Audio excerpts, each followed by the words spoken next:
আসসালামু আলাইকুম গাইজ। আজকে আমরা একটা নতুন ব্লগ নিয়ে চলে এসেছি। আমাদের আজকের বিষয় মাঠের কৃষক। গতকালকে বৃষ্টি হয়েছে, আজকে দেখেন মাঠের ধানের কি অবস্থা। তো চলেন আজকে আমরা আপনাদেরকে একজন কৃষকের জীবন কাহিনী নিয়ে একটা বৃত্তান্ত দিব। তাহলে চলেন আমরা একজন মাঠের কৃষককে দেখা যাচ্ছে, তার জীবন কাহিনী নিয়ে তার সাথে একটু কথা বলি। চলেন আমরা সবাই সামনের দিকে এগিয়ে যাই। তো গাইজ, আজকে আমরা আপনাদেরকে দেখাবো একজন কৃষক সামান্য কিছু টাকার জন্য কত পরিশ্রম করে। চলেন আমরা ওই কৃষকের সাথে গিয়ে কথা বলি। হ্যালো ভাই, আপনার সাথে কি একটু কথা বলা যাবে? হ্যাঁ, কথা বলা যাবে না। কি এসে বুবা নাকি আমি? আরে শৈল না তুই?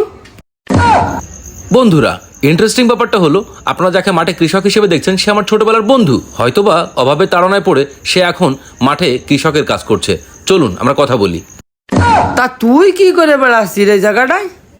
আরে তুই জানিস নে, আমি তো একজন স্বনামধন্য ব্লগার। আমি তো আজকে কন্টেন্ট মনিটাইজেশন পাইছি। ও আচ্ছা আচ্ছা, তা কয় টাকা পাস দোস্ত তুই? আরে টাকা না, এখন তো সব ডলারের হিসাব। তুই কৃষক মানুষ, ডলারের হিসাব কিতাব কি বুঝবি? আমি ডলারের হিসাব কি বুঝবো রে? তোর কয়টা আছে চ্যানেল? ফেসবুক ইউটিউবে যায় দেখবে আমার 3-4টে চ্যানেল আছে। ওতে যা ইনকাম হয় তাতে আমার চা গরম হয় না, তাই বাদ দিয়ে ছেড়ে দিছি। তুই এখন দান বানতেছি। তোর ওই ফেসবুকই মিলিয়নে দিচ্ছে $5-6। তা ওতে কি তোর চা গরম হয়? আর তুই যে ছেলে পেলে নিয়ে বেড়াচ্ছিস, এতে বিড়ি খরচ ওঠে?